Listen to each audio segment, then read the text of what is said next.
মুসলিম শরীফের বর্ণনা قال رسول الله صلى الله عليه وسلم خلتان لا يحافظ عليهما عبد مسلم الا دخل الجنه আল্লাহর রাসূল বলেন দুইটা আমল আছে এতটাই সহজ, এই দুইটা আমল যদি আমার কোন উম্মত দৈনিক করতে পারে, হেফাজত করতে পারে, মৃত্যুর সাথে সাথে সোজা জান্নাতে চলে যাবে। এক নাম্বার, প্রত্যেক ফরজ নামাজের পরে 10 বার সুবহানাল্লাহ বলেন। কয়বার? কি পড়বো? আর 10 বার আলহামদুলিল্লাহ, আর 10 বার আল্লাহু আকবার। তাহলে প্রত্যেক ফরজ নামাজের পরে মোট 30 বার। কতবার? 10 বার সুবহানাল্লাহ, 10 বার আলহামদুলিল্লাহ, 10 বার আল্লাহু আকবার। তাহলে প্রত্যেক ফরজ নামাজের পরে 30 বার হলে 5 ফরজের পরে কত হবে? মোট 150 বার। কতবার? আল্লাহর রাসূল বলেন আমার উম্মত প্রত্যেক ফরজ নামাজের পরে উচ্চারণ করবে মুখে 150 বার, মিজানের পাল্লায় হয়ে যাবে 1500 বার। সুবহানাল্লাহ। আমি উচ্চারণ করব কতবার? মিজানের পাল্লায় হবে কত? 1500। এবার দেখেন নবীজি দ্বিতীয় পুরস্কারটা বলতেছে। আল্লাহর রাসূল বলেন আমার উম্মত যদি ঘুমের পূর্বে, রাত্রে ঘুমের পূর্বে 33 বার পড়ে সুবহানাল্লাহ সুবহানাল্লাহ, 33 বার পড়ে আলহামদুলিল্লাহ, 34 বার পড়ে আল্লাহু আকবার, তাহলে তার মুখে উচ্চারণ হলো 100 বার, মিজানের পাল্লায় হয়ে যাবে 1000 বার। সুবহানাল্লাহ। এটা হলো প্রথম পুরস্কার। এবার দ্বিতীয় পুরস্কার। আল্লাহর রাসূল বলেন প্রত্যেক ফরজ নামাজের পরে 10 বার 10 বার 10 বার পড়লেন, হালাল হারাম বাইসা যদি সে চলতে পারে, এশারের নামাজের পরে সে পড়ল, ফজরের আগে যদি তার ইন্তেকাল হয়ে যায়, নবীজি বলেন এই তাসবিহগুলোর বরকতে মৃত্যুর সাথে সাথে দাখালাল জান্নাহ, সোজা জান্নাতে চলে যাবে। সুবহানাল্লাহ। এবার রাত্রে আপনি পড়ছেন, 100 বার পড়ছেন, আপনি কাউকে কষ্ট দেন না, হালাল হারাম বাইসা চলছেন, নামাজও পড়ছেন, মুমিন, মারা গেছেন, ফজরের আগে মারা গেছেন, নবীজির এই হাদিস বলে সোজা জান্নাত। এই কথাটাই হুজুর সাল্লাল্লাহু আলাইহি ওয়াসাল্লাম হযরত ফাতেমা রাদিয়াল্লাহু তাআলা আনহাকে বলতেছেন, মা খাদেমের জন্য গিয়েছিলাম? বলে জি আব্বু। আমি তোমাকে খাদেমের চাইতে শ্রেষ্ঠ কথা বলে দিব। কি? তুমি ঘুমের পূর্বে পড়বা 33 বার। বলেন বলেন না, 33 বার, আর 33 বার আর 34 বার। আচ্ছা, এবার আপনারা হাদিসটা বুঝে থাকলে বলবেন এই কথাগুলো নবীজি কাকে বলতেছেন? বলেন না কাকে? এবার হযরত আলী রাদিয়াল্লাহু তাআলা আনহুর বক্তব্যটা শুনেন। এই মুসলিম শরীফের বর্ণনা। হযরত আলী রাদিয়াল্লাহু তাআলা আনহু বলেন 33 বার সুবহানাল্লাহ, 33 বার আলহামদুলিল্লাহ, 34 বার আল্লাহু আকবার। এই আমলটা নবীজি জীবনে একদিন আয়েশা হযরত ফাতেমাকে দিয়েছিলেন। আমি শুনেছিলাম, আমিও ছিলাম, আমাকে রাসূল ব্যক্তিগতভাবে দেয় নাই, কিন্তু আমি আলী আজকে মৃত্যুর দিন আগ পর্যন্ত কখনো এই আমলটা ঘুমের সময় ছাড়ি নাই। সুবহানাল্লাহ। আজকে থেকে কত বছর আগে এটা আমি শুনছি, রাসূল আমলটা শিখাইছেন, বাস আমি আজকে যে ইন্তেকাল হবে, আমার ইন্তেকালের পূর্ব মুহূর্তে বলে দিচ্ছি আমি আজকে পর্যন্ত এই আমলটা ছাড়ি নাই। এই হাদিসের মধ্যে আসছে। কেউ একজন প্রশ্ন করছে, হযরত আলী ওয়ালা ফি লাইলাতিস সিফফিন, সিফফিনের যুদ্ধে আপনি তো সেনাপতি ছিলেন, সেনাপতি, ওই যুদ্ধের সময় আপনি সেনাপতি, আপনার কত ব্যস্ততা ছিল যুদ্ধের, ওই রাতেও কি আমলটা করছেন?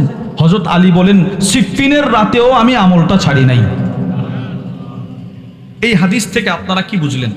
সাহাবারা নবীজির শুধু জন্ম তারিখ নিয়ে পড়ে থাকতেন, না রাসূলের গোটা জিন্দেগি থেকে আমল খুঁজে খুঁজে শিখতেন? তাহলে এই হাদিস থেকে আমরা বুঝলাম সাহাবারা নবীজির জীবনী থেকে কি শিখতেন? আমল। বলেন কি শিখতেন? আমল। দৃষ্টান্ত নাম্বার 3, মুসলিম শরীফের বর্ণনা। ওয়ান আব্দুল্লাহ ইবনে উমর রাদিয়াল্লাহু তাআলা আনহুমা قال, আব্দুল্লাহ ইবনে উমর রাদিয়াল্লাহু তাআলা আনহুমা থেকে বর্ণিত, তিনি বলেন বাইনামা নাহনু নুসাল্লি মা রাসূলিল্লাহি সাল্লাল্লাহু আলাইহি ওয়াসাল্লাম, হযরত আব্দুল্লাহ ইবনে ওমর বলেন আমরা নবীজি সাল্লাল্লাহু আলাইহি ওয়াসাল্লামের সাথে একদা এক নামাজ পড়লাম। যে কোনো নামাজ হয়তো পড়ছি আমরা, ওনারা পড়ছেন এক নামাজ, কিন্তু নামাজের মাঝখানে এক সাহাবী দাঁড়ায় বলতে লাগলেন, এক সাহাবী নামাজের মাঝখানে বলতে লাগলেন, ফাকালা রাজুলুম মিনাল কওম, এক সাহাবী দাঁড়ায় বলতে লাগলো আল্লাহু আকবার কাবীরা। বলেন বলেন বলেন, আল্লাহু আকবার কাবীরা। ওয়ালহামদুলিল্লাহি কাসীরা ওয়া সুবহানাল্লাহ বুকরাতান ওয়া আসীলা। এই তিনটা কালেমা এক সাহাবী নামাজের মধ্যে হঠাৎ জোরে জোরে পড়তে লাগলো। নামাজ পড়াইতেছেন নবীজি, মুক্তাদি হলেন সাহাবারা, মুক্তাদা নবীজি। হঠাৎ করে নামাজের মাঝখানে একজন সাহাবী জোরে জোরে বলে ফেললো, আল্লাহু আকবার কাবীরা ওয়ালহামদুলিল্লাহি কাসীরা ওয়া সুবহানাল্লাহি বুকরাতান ওয়া আসীলা। এই কালেমাগুলো পড়লেন, রাসূল নামাজ শেষ করলেন। নবীজি নামাজ শেষ করার পর রাসূল প্রশ্ন করলেন, মানিল কাইলু কালিমাতা কাযা ওয়া কাযা। কে রে এই নামাজের মাঝখানে এই শব্দগুলো কে বলছো? ওই সাহাবী ভয় পেয়ে গেছে, হায় হায় নবীজি না আমার বিচার শুরু করে। রাসূল বলতে লাগলেন, কে এই কালিমাগুলো পড়ছো নামাজের মাঝখানে? দাঁড়াও, কে পড়ছো? দাঁড়াও। তো ওই সাহাবী ভীত সন্ত্রস্ত হয়ে আস্তে আস্তে দাঁড়াইছে। আনা ইয়া রাসূলুল্লাহ, দাঁড়ায় বলতে লাগলেন, ইয়া রাসূলুল্লাহ আমি এই কালিমাগুলো পড়ছিলাম। আল্লাহ রাসূল একটা মুস্কি হাসি দিয়ে বলতে লাগলেন, সাহাবী আজিবতুলাহা, তোমার কালেমাগুলো দেখে আমি আশ্চর্য হয়ে গেলাম। সুবহানাল্লাহ। কেন আশ্চর্য হইলেন? ফুতিহাত লাহা আবওয়াবুস সামা। তুমি নামাজের সময় এই কালিমাগুলো যখন পড়তেছিলে আমি দেখতেছি জিবরিল আমারে বলতেছে, ইয়া রাসূলুল্লাহ আপনার এই সাহাবীর কালিমাগুলো এতটাই আল্লাহর প্রিয় কালিমা, এতটাই দামি কালিমা, ওই কালিমাগুলো নেওয়ার জন্য আকাশের ফেরেশতারা দৌড়াদৌড়ি শুরু করে দিল। আকাশের সবগুলো দরজা খুলে দেওয়া হলো। কার আগে কে আইসা তার কালিমাগুলোর সওয়াবগুলো নিয়ে যাবে। সুবহানাল্লাহ। বলেন কালিমাগুলো কি? আল্লাহু আকবার কাবীরা। বলেন বলেন, আল্লাহু আকবার কাবীরা, আল্লাহু আকবার কাবীরা, আল্লাহু আকবার কাবীরা, ওয়ালহামদুলিল্লাহি কাসীরা, ওয়ালহামদুলিল্লাহি কাসীরা, ওয়ালহামদুলিল্লাহি কাসীরা, ওয়া সুবহানাল্লাহি বুকরাতান ওয়া আসীলা, ওয়া সুবহানাল্লাহি বুকরাতান ওয়া আসীলা, ওয়া সুবহানাল্লাহি বুকরাতান ওয়া আসীলা। এই কালেমাগুলো পড়েছে। এবার শুনেন মূল কথা। এই হাদিস বর্ণনাকারী সাহাবীর নাম হলো আব্দুল্লাহ ইবনে উমর। হযরত ওমর ইবনুল খাত্তাব রাদিয়াল্লাহু তাআলা আনহুর ছেলে, নাম হলো হযরত আব্দুল্লাহ। বলেন কি নাম? ইনি এই হাদিসটা বর্ণনা করছেন, মানে উনি ওই নামাজে ছিলেন। এবার তার ইনার বক্তব্যটা শুনেন। তিনি বলেন কি জানেন?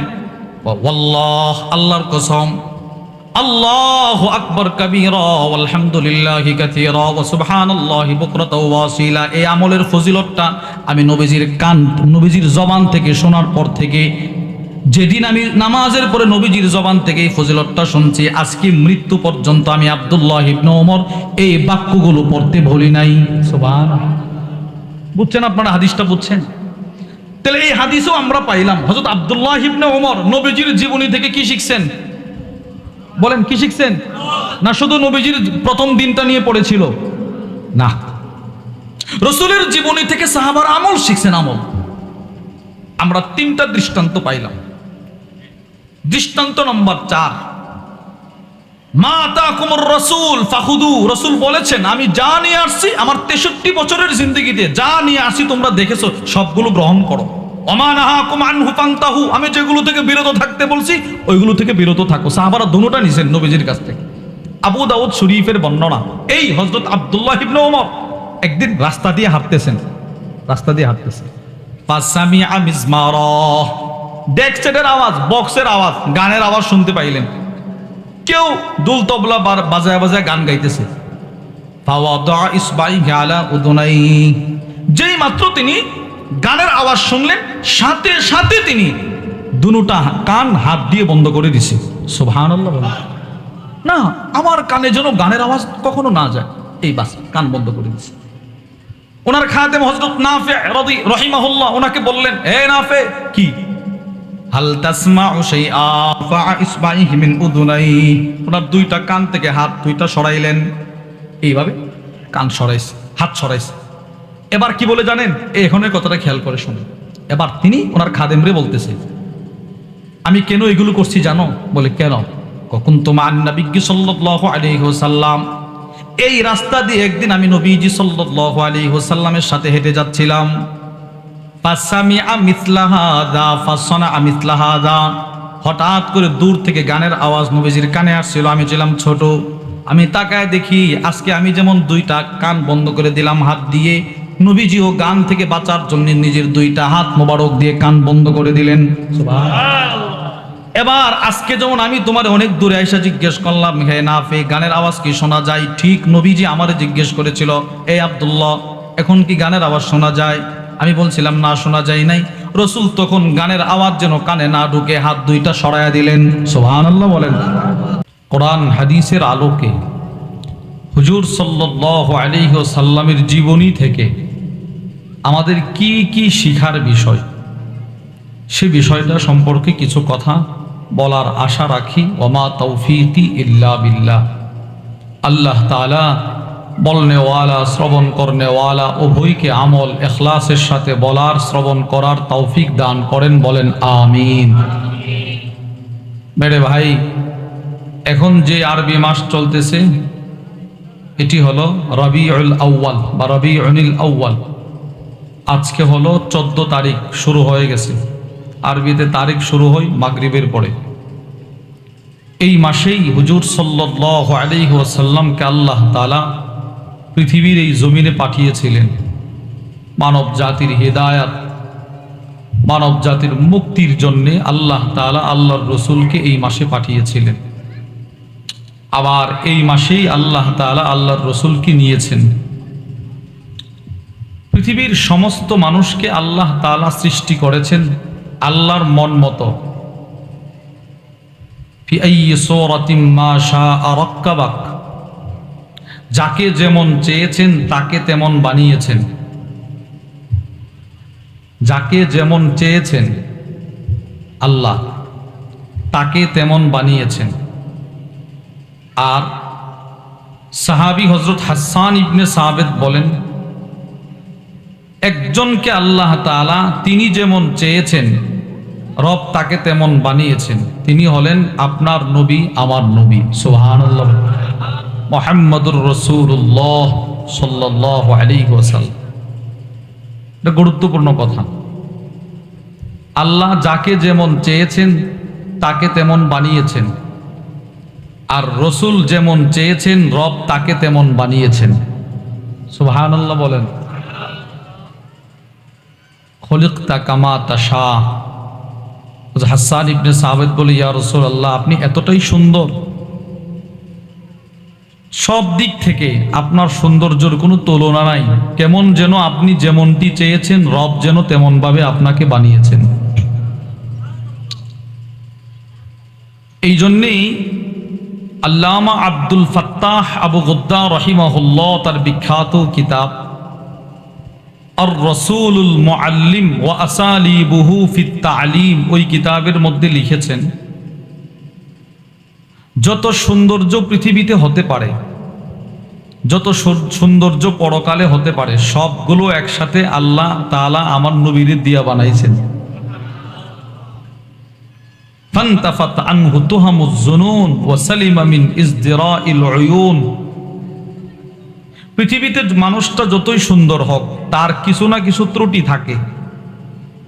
একদম ক্লিয়ার ত্রুটি মুক্ত যিনি আমার নবী। সুবহানাল্লাহ, কোনো ত্রুটি নাই।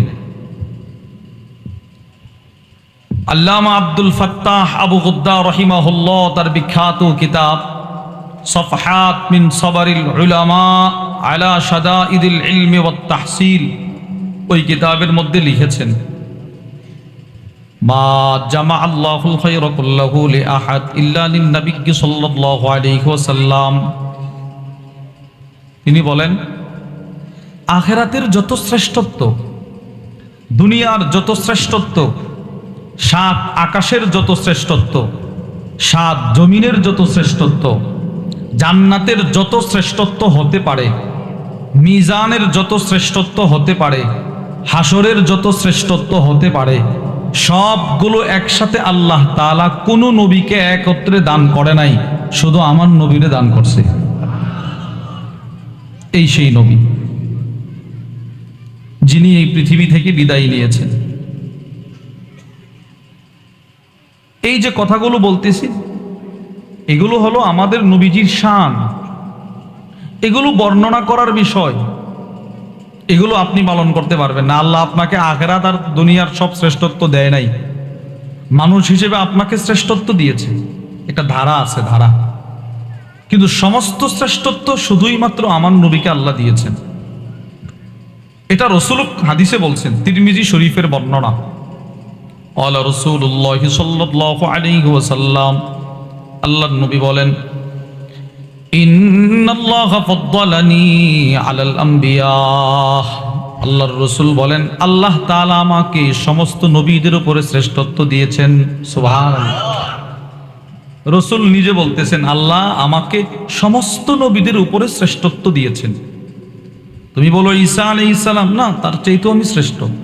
মুসা আলাইহিস সালাম আল্লাহর সাথে কথা বলছেন, না, তার চাইতেও আমি শ্রেষ্ঠ। কেমন যেন এই হাদিসের ব্যাখ্যায় ইমাম জালালউদ্দিন সুয়ুতি রাহিমাহুল্লাহ বলেন, ইন্নাল্লাহা আযজা ওয়া জাল্লা লাম ইউতি আহাদাম মিনাল আমবিয়াই ওয়াল মুরসালিন মু'জিজাতান ওয়ালা ফাদিলা। আল্লাহ তাআলা পৃথিবীতে যত নবী যত রাসূল পাঠিয়েছেন, সমস্ত নবী রাসূলকে কিছু না কিছু মুজিজা দিয়েছেন। সমস্ত নবী রাসূলকে কিছু না কিছু মুজিজা দিয়েছেন। দিছে না, দিছে না বলেন? কাউকে 2টা, কাউকে 3টা, কাউকে 5টা। ওয়ালাকাদ আতাইনা মূসা 9 আয়াতিন বাইয়িনাত, কাউকে 9টা। আল্লাহ তাআলা এক একজনকে এক এক ধরনের মুজিজা দিয়েছেন। আল্লামা ইউসুফ ইবনু ইসমাইল আন-নাবহানি একজন লেখক আছেন, ওনার একটা কিতাব আছে, হুজ্জাতুল্লাহি আলাল আলামিন ফি মু'জিজাতি সাইয়্যিদিল মুরসালিন। ওই কিতাবের মধ্যে নিয়ে এসেছে, পৃথিবীতে আল্লাহ যত নবীকে যত মুজিজা দিয়েছেন, পৃথিবীতে আল্লাহ যত নবীকে যত মুজিজা দিয়েছেন, একাই সবগুলো মুজিজা আমার নবীকে আল্লাহ দিয়েছেন। খুবই গুরুত্বপূর্ণ একটা কথা। ইন্নাল্লাহা আযজা ওয়া জাল্লা লাম ইউতি আহাদাম মিনাল আমবিয়াই ওয়াল মুরসালিন মু'জিজাতান ওয়ালা ফাদিলা ইল্লা ওয়াকাদ আ'তা রাসূলুল্লাহ মিথলাহা আও আ'যামা মিনহা। যত নবীকে যত মুজিজা, হুবহু মুজিজাটা আল্লাহ তাআলা আমার নবীকে দিয়েছেন, তবে পার্থক্য আছে। ওই নবীকে যেটা দিয়েছেন এটার চাইতে কোটি গুণ পাওয়ারফুল করে আমার নবীর মুজিজাটার দাম বাড়ায় দিয়েছেন। দেখতে এক ধরনের, কিন্তু পাওয়ার নবীজিরটা বেশি ছিল। কিছু দৃষ্টান্ত শোনেন। হযরত মূসা আলাইহিস সালাতু ওয়াস সালামের একটা মুজিজা ছিল, উনি লাঠি স্পর্শ করলে লাঠি, ছেড়ে দিলে সাপ। শোনেন না আপনারা? কোরআনে আছে, বিসমিল্লাহির রহমানির রহিম, ওয়া মা তিলকা বিয়ামিনিকা ইয়া মূসা ক্বালা হিয়া আসায়। আল্লাহ বলেন, মূসা কি হাতে, কি এটা? আল্লাহ লাঠি। আতাওয়াক্কাউ আলাইহা ওয়া আহুশু বিহা আলা গনামি ওয়া লিয়া ফিহা মাআরিব উখরা। আল্লাহ এই লাঠি দিয়ে আমার বকরিগুলোর জন্য গাছের পাতা ছেড়ি, আরো বিভিন্ন কাজ করি, ভর দেই। আচ্ছা, এবার আল্লাহ বলেন, খুযহা ওয়া লা তাখাফ, ধরো, মানে তুমি ছেড়ে দাও এটা, আলকিহা, এটা ছাড়ো। মূসা আলাইহিস সালাম ছেড়ে দিছে, ফাইদা হিয়া হাইয়াতুন তাসা। লাঠিটা যেই মাত্র ছেড়ে দিছে, বিশাল আকৃতির সাপ হয়ে লাঠি ছোটাছুটি শুরু করছে। সুবহানাল্লাহ বলেন। আচ্ছা, এবার আল্লাহ কি বলে, মূসা এটা ধরো। আবার উনি ধরছে, ছিল সাপ, ওনার হাতের ছোঁয়া লাগে আবার হয়ে গেছে লাঠি। মূসা আলাইহিস সালাতু ওয়াস সালামের হাতের স্পর্শে লাঠি হতো সাপ, আর আমাদের নবীজির হাতের স্পর্শে লাঠি হয়ে যেত মজবুত লোহার তরবারি। সুবহানাল্লাহ। আচ্ছা, আপনারা বলেন তো, সাপের পাওয়ার বেশি না তরবারির পাওয়ার বেশি? কোন সাপ যদি তরবারিরে ধ্বংস করতে আসে, এই সাপ থাকবে আর? আযম মিনহা, রাসূলের মুজিজার পাওয়ার বেশি ছিল। হুজুর নবীজির হাতের ছোঁয়ায় কি কখনো লাঠি তলোয়ার হইছে? হ্যাঁ। ইমাম শামসুদ্দিন যাহাবী রাহিমাহুল্লাহ তার বিখ্যাত কিতাব তারিখুল ইসলাম ওয়া ওয়াফায়াতুল মাশাহির ওয়াল আ'লাম, ওই কিতাবের মধ্যে নিয়ে এসেছেন, ওয়াকাদ আবলা উকাশা ইবনে মিহসান বালাআন হাসানান ইয়াউমা বাদ। হুজুর সাল্লাল্লাহু আলাইহি ওয়াসাল্লামের এক সাহাবী বদর যুদ্ধে যুদ্ধ করতেছেন। এমনিতে সাহাবাদের সংখ্যা কম, কাফেরদের সংখ্যা দ্বিগুণ। আবার তরবারির সংখ্যা কম, মুষ্টিময় কয়েকটা তরবারি, মুষ্টিময় কয়েকটা তরবারি।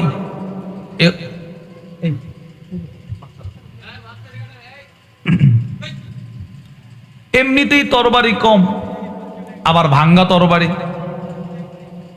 জীর্ণ শীর্ণ তরবারি। উকাশা ইবনে মিহসান একজন সাহাবী, ওনার বন্টন একটা তরবারি পড়ছে। উনি এই তরবারি দিয়ে যুদ্ধ করতেছেন বদরের যুদ্ধে। যুদ্ধের সময় এক কাফের ওনার আক্রমণ করছে, উনি তার আক্রমণটা ফিরাইতে গিয়ে ওনার তরবারিটা এমনিতেই ভাঙ্গা আরো ভেঙে গেছে। এখন আর যুদ্ধ করার মতো কোনো ব্যবস্থা নাই। উনি নবীজির কাছে গেছে, গিয়ে বলে, ইয়া রাসূলুল্লাহ, ইন কাসারা সাইফি, আমার তরবারি তো ভেঙে গেছে, এখন যুদ্ধ কেমনে করব? ফাআতাহু উরজুনাম মিন নাখ, আল্লাহর রাসূল একটা খেজুরের ডাল সাহাবীর হাতে দিয়ে বললেন, এই খেজুরের ডাল দিয়ে কাফিরদের বিরুদ্ধে মোকাবেলা করো। সুবহানাল্লাহ। আরে আশ্চর্য, এদের কাছে তরবারি আর নবীজি সাহাবীর খেজুরের ডাল দিছে। সব সাহাবাদের মধ্য থেকে যাদের ওই সময় সুযোগ ছিল তারা তাকায় রয়েছে, এখন নিশ্চিত কোনো মুআজিজা প্রকাশ হবে। সাহাবারা বলেন, ফাআদা বিইذনিল্লাহি ফি ইয়াদিহি সাইফাহ, ওকাশা হাতটা বাড়াইলেন, নবীজি খেজুরের ডালটা তার হাতে ছেড়ে দিলেন। তার হাতে যাওয়ার সাথে সাথে খেজুরের ডালটা লোহার তরবারি হয়ে গেল। এই ফাকাতালা বিহি, এই একটা আজব তরবারি দিয়ে সাহাবী বদরের যুদ্ধে জিহাদ করছে। তাহলে আমরা কি বুঝলাম? হযরত মুসা আলাইহিস সালাতু ওয়াস সালামের হাতের স্পর্শে লাঠি হতো সাপ, আর আমাদের নবীজি সাল্লাল্লাহু আলাইহি ওয়াসাল্লামের হাতের স্পর্শে লাঠি হয়ে যেত তরবারি।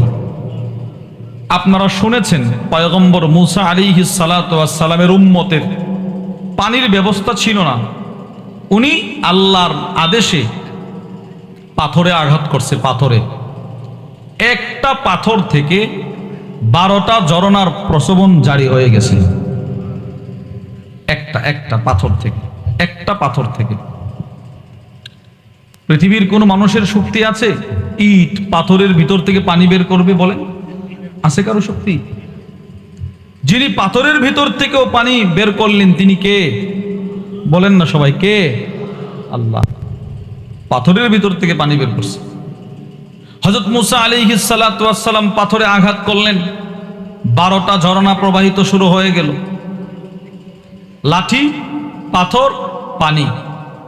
আর আমাদের নবীজি পাথরে আঘাত করার প্রয়োজন হয় নাই, নবীজির আঙ্গুল থেকে শত শত সাহাবীর পানির ব্যবস্থা হয়ে গেছে।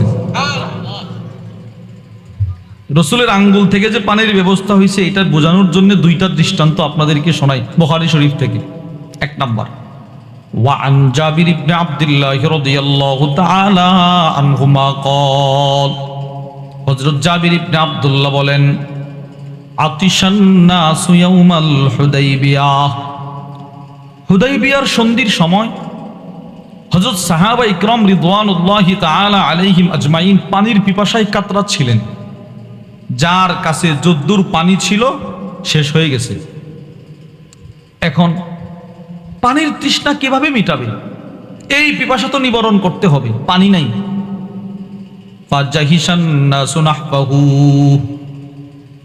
সব সাহাবারা দৌড়ে নবীজি সাল্লাল্লাহু আলাইহি ওয়াসাল্লামের তাঁবুর সামনে গিয়ে দাঁড়াইল। রাসূল তাঁবুর ভেতরে।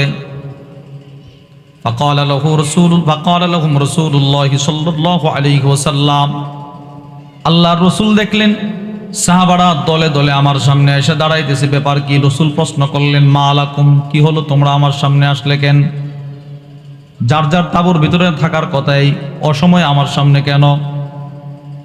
সাহাবারা বলতে লাগলেন, ইয়া রাসূলুল্লাহ লাইসা ইনদানা মা, আমাদের কাছে কোনো পানি নাই, না তাওয়াদ্দা ওয়ালা নাশরাব, ওগো আল্লাহর রাসূল পান করার মতো কোনো পানিও নাই, উযু করার মতো কোনো পানি নাই, ইল্লা মা বাইনা ইয়াদাইক, আপনার সামনে যে মশকটা আছে, মশক চিনেন? আগের জমানাতে উটের চামড়া দিয়ে এক প্রকারের পানির পাত্র বানানো হতো, ওটার মধ্যে পানি জমা রাখতো, ওটাকে বলা হয় মশক। ইনাউন সগীরুন মিন জিলদিন, চামড়ার তৈরি ছোট ছোট পাত্রকে বলা হয় মশক। এই হাদিসের ব্যাখ্যায় উমদাতুল কারির মধ্যে আল্লামা ইমাম বদরুদ্দিন আল আইনি রহিমাহুল্লাহ নিয়ে আসছেন। মশক, হুজুর সাল্লাল্লাহু আলাইহি সাল্লামের কাছে একটা মশক ছিল, ওইটার মধ্যে অল্প একটু পানি ছিল, এই পরিমাণ পানি রাসূল রেখেছিলেন উযু করার জন্য। উযু করার জন্য নবীজি রাখছিলেন। তো সাহাবারা সকলে নবীজির সামনে গিয়ে দাঁড়িয়ে আছে, ইয়া রাসূলুল্লাহ, আমাদের তো পানি নাই, আপনি একটু পানির ব্যবস্থা করে দেন না। হযরত জাবির কি বলে জানেন?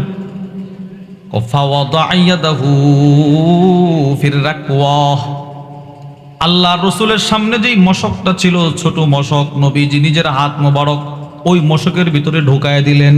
সুবহানাল্লাহ, রসুল নিজের হাতটা ঢুকাইছেন। হযরত জাবির বলেন, আল্লাহর কসম, রসুল যেই মাত্র মশকের ভিতরে নিজের হাতটা ঢুকাইছেন, আমি তাকায় দেখি ফাজাআলাল মাউ ইয়াসুরু বাইনা আসাবিহি কাআমসালিল উয়ুন। আল্লাহর রাসূল যেই মাত্র মশকের ভিতরে হাত ঢুকাইলেন, আমি তাকায় দেখি নবীজির দুইটা আঙ্গুল মোবারক থেকে বড় বড় পাহাড়ি ঝর্ণার মতো পানি প্রবাহিত শুরু হয়ে গেল। রাসূলের দুইটা আঙ্গুল থেকে পানি বেরিতেছে, পানি বেরিতেছে, পানি বেরিতেছে। তিনি যখন এই হাদিসটা বর্ণনা করলেন, সালেম নামে একজন রাবি, এই হাদিস বর্ণনার মধ্যে একজনের নাম আছে সালেম, তিনি হযরত জাবির ইবনে আব্দুল্লাহ রাদিয়াল্লাহু তাআলা আনহুকে প্রশ্ন করছে, জাবির, হে হযরত জাবির, রাসূলের আঙ্গুল থেকে পানি বের হইছে? বলে হ্যাঁ। আচ্ছা, ওই দিন আপনারা কতজন ছিলেন? সকলের জন্য কি পানি যথেষ্ট হইছে? হ্যাঁ। ওই দিন যারা ছিলাম প্রত্যেকেই মন মতো পানি পান করছে, নিজের গবাদি পশুর জন্য পানি জমা করছে, নিজের ভবিষ্যৎ জিন্দেগির কয়েকদিনের জন্যও পানি জমা করছে। এবার বলেন তো কি পরিমাণ পানি বের হয়েছে ওই দিন নবীজির আঙ্গুল থেকে? তিনি প্রশ্ন করলেন, হে জাবের, কাম কুনতুম, যেদিন নবীজির আঙ্গুল থেকে পানি বের হয়েছিল সেদিন তোমরা কতজন ছিলে? আপনারা কতজন ছিলেন? একটু আন্দাজ করতে চাই পানি কি পরিমাণ বের হয়েছে। হযরত জাবের বলেন, কতজন ছিলাম ওইটা শোনার দরকার নাই, কিন্তু লাউ কুন্না মিআতা আলফ লাকাফানা, যেভাবে রাসূলের আঙ্গুল থেকে পানি বের হচ্ছিল, ওই দিন যদি আমরা 1 লক্ষ মানুষও থাকতাম, ওই পানিগুলো 1 লক্ষ মানুষের জন্য যথেষ্ট হয়ে যেত। বলেন কয় লক্ষ মানুষ? আচ্ছা আপনি বলেন তো, 1 লক্ষ মানুষের প্রয়োজন মিটানোর জন্য এই 1-2 লিটার পানি যথেষ্ট? কি পরিমাণ পানি দরকার ছিল বলেন? হযরত জাবির ইবনে আব্দুল্লাহ বলেন, শোনো, ওই দিন আমরা ছিলাম 1500 সাহাবী। সুবহানাল্লাহ বলেন না? শোনো, আচ্ছা এবার আপনি একটু জরিপ করেন, 1500 মানুষের গবাদি পশু, উট, ঘোড়া, গাধা, নিজেরা, কি পরিমাণ পানির দরকার ছিল ওই দিন? আপনার মতো ব্যক্তি বাচ্চাদেরকে সালাম দিতেছেন, একটু আশ্চর্য হয়েছে আর কি। মনে করেন আমাদের অনেক বড় বড় বুজুর্গরা আছেন, ওনাদের কি কেউ আগে সালাম দিতে পারে না? ওনারাই সালাম দিয়ে দেয়, আছে না এরকম? বড় একজন মানুষ, উনি ছোট ছোট বাচ্চাদেরকে সালাম দিতেছেন। তো হযরত সাইয়ার বলেন, সাবেত বোনানি, এত বড় বুজুর্গ, তিনি বাচ্চাদের পাশ দিয়ে যাচ্ছেন আর বাচ্চাদেরকে সালাম দিতেছেন। আমি প্রশ্ন করলাম, আপনি বাচ্চাদেরকে সালাম দিতেছেন? এবার হযরত সাবেত কি বলে দেখেন, সাইয়ার, আজকে যেমন তুমি আমার সাথে হাঁটতেছ, কুনতু মা আনাস ইবনে মালিক, আমি একদিন হযরত আনাস ইবনে মালিক রাদিয়াল্লাহু তাআলা আনহু, নবীজির সাহাবী। সুবহানাল্লাহ বলেন। সাইয়ার, তুমি যেমন আজকে আমার সাথে হাঁটতেছো রাস্তা দিয়ে, আমিও একদিন নবীজির সাহাবীর সাথে রাস্তা দিয়ে হাঁটতেছিলাম। ফামাররা আলাস সিবিয়ান, তিনি কিছু বাচ্চাদের পাশ দিয়ে হেঁটে যাচ্ছিলেন। কে? নবীজির সাহাবী। হাঁটার সময় আমি তাকায় দেখি, ফাসাল্লামা আলাইহিম, তিনি ওই ছোট ছোট বাচ্চাদেরকে ডাক দিলেন, ডাক দিয়ে বলতে লাগলেন, সালাম দিছেন, আজকে যেমন তুমি আশ্চর্য হয়ে আমাকে প্রশ্ন করেছিলে, সাবেত আপনি বাচ্চাদেরকে সালাম দেন, হুবহু আমিও আশ্চর্য হয়ে আনাস ইবনে মালিক রাদিয়াল্লাহু আনহুকে প্রশ্ন করেছিলাম, হে নবীজির সাহাবী হযরত আনাস, আপনি এত বড় সাহাবী, নবীজির খাদেম, আপনিও বাচ্চাদেরকে সালাম দেন। সুবহানাল্লাহ বলবেন না? ওনারে মনে করেন দৃষ্টান্ত, আমি আর হুজুর একসাথে হাঁটতেছি, হুজুর সালাম দিছে একদম ছোট বাচ্চাকে। আমি প্রশ্ন করলাম, হুজুর আপনি এত বড় ব্যক্তি, বাচ্চাটারে সালাম দিলেন? তো হুজুর বলতেছেন, শুনেন, আমি একদিন নবীজির সাহাবী আনাস ইবনে মালিকের সাথে হাঁটতেছিলাম, উনিও বাচ্চাদেরকে দেখা সালাম দিয়েছিল। এর মানে আমি ওই নবীজির সাহাবী থেকে এই আমলটা শিখছি যে বাচ্চাদেরকে সালাম দেওয়া। তো আনাস ইবনে মালিক, হযরত আনাস ইবনে মালিক রাদিয়াল্লাহু তাআলা আনহু যখন বাচ্চাদেরকে সালাম দিলেন, তখন সাবেত আল বুনানি প্রশ্ন করছে, আপনি নবীজির এত বড় খাদেম, আপনি বাচ্চাদেরকে সালাম দিতেছেন? হযরত আনাস ইবনে মালিক তখন বলেছিলেন, এই সাবেত, আজকে যেমন তুমি আমার সাথে রাস্তা দিয়ে হাঁটতেছো, কুনতু মা'আন নবী সাল্লাল্লাহু আলাইহি ওয়াসাল্লাম, একদিন আমিও নবীজির সাথে রাস্তা দিয়ে হাঁটতেছিলাম। ফামাররা আলা সিবিয়ান, নবীজি কিছু বাচ্চাদের পাশ দিয়ে হেঁটে যাচ্ছিল। আমি তাকায় দেখি রসুল বাচ্চাদের পাশ দিয়ে যাওয়ার সময় যতটা বাচ্চা রসুলের সামনে দিয়ে গেছে, প্রত্যেকটা শিশু বাচ্চাকে নবীজি নিজে সালাম দিয়েছেন। সুবহানাল্লাহ।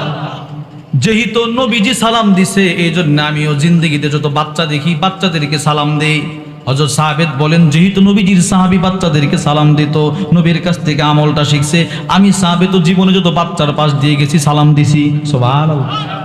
হাদিসটা আপনারা বুঝে থাকলে বলেন তো, হুজুর সাল্লাল্লাহু আলাইহি ওয়াসাল্লাম জীবনে বাচ্চাদেরকে সালাম দেয় নাই, এটা সাহাবী দেখে আমল ছাড়ছে না ধরছে?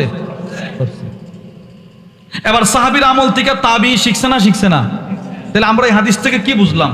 সাহাবারা নবীজির জিন্দেগির শুধু জন্মের তারিখটা নিয়ে পড়ে থাকতেন, না গোটা জিন্দেগির আমলগুলোকে তারা দেখতেন? ওই আমল থেকে তারা কি করতেন? শিখার চেষ্টা করতেন। আল্লাহ আমাদেরকেও শিখার তৌফিক দান করেন। একটা দৃষ্টান্ত শুনলাম, আপনারা বুঝছেন দৃষ্টান্তটা কেন দিছি? বুঝছেন? সাহাবারা নবীজির জিন্দেগি থেকে শুধু মিলাদ নিয়ে পড়ে থাকতেন, না আমল নিয়ে পড়ে থাকতেন? শুধু জন্ম তারিখ নিয়ে পড়ে থাকতেন, না গোটা 63 বছরের জিন্দেগি নিয়ে পড়ে থাকতেন? এজন্য আমাদের হযরত ওয়ালা আরিফ বিল্লাহ হাকিমুন নফস আল্লামা মুফতি মুশতাকুন নবী কাসিম হাফিজাহুল্লাহ হযরত খুব সুন্দর করে বলেন যে রসুলের জন্মের তারিখের ভিতরে 63 বছরের জিন্দেগি নাই, কিন্তু 63 বছরের ভিতরে জন্মের দিনটা আছে না নাই? 1000-এর ভিতরে 1 আছে না নাই? কিন্তু শুধু 1-এর ভিতরে 1000 আছে নাই। এটা আমরা বুঝি না। সাহাবারা গোটা 63 বছরে রসুল কি আমল করতেন এটা তারা দেখতেন, এটা শেখার চেষ্টা করতেন। একটা দৃষ্টান্ত দিলাম। দৃষ্টান্ত নাম্বার 2, মুসলিম শরীফের বর্ণনা, খেয়াল করে হাদিসটা শুনবেন। ওয়ান আলী ইবনে আবি তালিব রাদিয়াল্লাহু তাআলা আনহু قال, হযরত আলী ইবনে আবি তালিব থেকে বর্ণিত, তিনি বলেন, আন্না ফাতিমা আতাতিন নবী সাল্লাল্লাহু আলাইহি ওয়াসাল্লাম, হযরত আলী বলেন, আমার স্ত্রী রসুলের কন্যা হযরত ফাতেমা রাদিয়াল্লাহু তাআলা আনহা রসুলের দরবারে গেলেন। তাসআলুহু খাদিমা, খাদেম আনার জন্য খাদেম গিয়ে বলতেছেন, আব্বা জান, কাজ করতে করতে হাতের মধ্যে ঠসা উঠে গেছে, ঠসা, হাত ফুলে গেছে, কুয়া থেকে পানি উঠাইতে উঠাইতে বুকে দাগ পড়ে গেছে। এক বর্ণনায় আছে রসুলকে ঘরে পায় নাই। আম্মাজান আয়েশা আস-সিদ্দিকা, হযরত আয়েশা আস-সিদ্দিকা রাদিয়াল্লাহু তাআলা আনহার কাছে দরখাস্তটা পেশ করে আসছেন যে নবীজি ঘরে আসলে বলবেন, আমি ফাতেমা আসছিলাম, আমার কিছু গোলামের প্রয়োজন, দাসীর প্রয়োজন, যারা আমার ঘরোয়া কাজে একটু সহযোগিতা করবে, খুব কষ্ট হচ্ছে। এই দরখাস্ত রাইখা হযরত ফাতেমা রাদিয়াল্লাহু তাআলা আনহা চলে গেছেন বাড়িতে।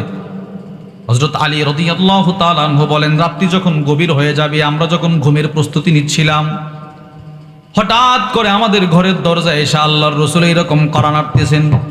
সুবহানাল্লাহ। নবীজি আওয়াজ করতেছেন, এই ফাতেমা দরজা খোলো, আলী দরজা খোলো। হযরত আলী ইবনে আবি তালিব রাদিয়াল্লাহু তাআলা আনহু বলেন, দরজাটা খুললাম, খুলে দেখি কায়নাতের সর্বশ্রেষ্ঠ মানুষ আমার ঘরের মেহমান। সুবহানাল্লাহ। আল্লাহর রাসূল আমার ঘরে আসছেন। আয়েশা, আমি আর ফাতেমা রাদিয়াল্লাহু তাআলা আনহুমা দুজনের মাঝখানে নবীজি বসলেন। সুবহানাল্লাহ বলেন। স্বামী স্ত্রীর মাঝখানে রাসূল বসছেন। হযরত ফাতেমা রাদিয়াল্লাহু তাআলা আব্বু, হযরত আলী রাদিয়াল্লাহু তাআলা শ্বশুর আয়েশা বসছেন। হযরত আলী রাদিয়াল্লাহু তাআলা আনহু বলেন, রাসূল যে বসছেন, নবীজির পা মুবারকের এই যে পায়ের পাতাটা আমি আলীর বুকে লাগানো। এতটাই আরাম লেগেছে আমার যে রসুলের পাটা এতটাই ঠান্ডা ছিল, আরামদায়ক ঠান্ডা, যে আমি আলীর শরীরে লাগার সাথে সাথে আমার পুরাটা শরীর শীতাতপ নিয়ন্ত্রিত হয়ে গেছে। এবার নবীজি বসছে, বসে নিজের মেয়েরে বলতেছে, মা, তুমি কি আমার বাড়িতে গিয়েছিলা? বলে, জি আব্বু। কেন গিয়েছিলে? খাদেমের প্রয়োজন, দাসীর প্রয়োজন? তো জি, দেখেন না আব্বু, কাজ করতে করতে হাতে ঠসা উঠে গেছে, বুকে দাগ পড়ে গেছে, মশক দিয়ে পানি কি বলে কুয়া থেকে পানি উঠাইতে হবে। আল্লাহর রাসূল বলেন, আলা আখবিরুকি হুয়া খায়রুল লাকি মিন, মা আমি কি তোমাকে হাজার হাজার খাদেমের চাইতেও শ্রেষ্ঠ একটা দোয়া শিখিয়ে দিব কিনা? সুবহানাল্লাহ। জি আব্বু বলেন, কত সাব্বিহিন আল্লাহ ইনদা মানামিকি সালাসাও ওয়া সালাসিন, মাগো তুমি ঘুমের পূর্বে 33 বার পড়বা সুবহানাল্লাহ সুবহানাল্লাহ সুবহানাল্লাহ সুবহানাল্লাহ। পড়েন না, পড়েন পড়েন, সুবহানাল্লাহ সুবহানাল্লাহ সুবহানাল্লাহ সুবহানাল্লাহ সুবহানাল্লাহ সুবহানাল্লাহ। এ ফাতেমা তুমি ঘুমের সময় ঘুমানোর পূর্বে রাতে 33 বার পড়বা সুবহানাল্লাহ। ওয়া তাহমাদিনাল্লাহ সালাসাও ওয়া সালাসিন, 33 বার পড়বা আলহামদুলিল্লাহ। ওয়া তুকাব্বিরিনাল্লাহ আরবাআও ওয়া সালাসিন, 34 বার পড়বা আল্লাহু আকবার। তাহলে বলেন 33 বার কি? আর 33 বার, আর 34 বার।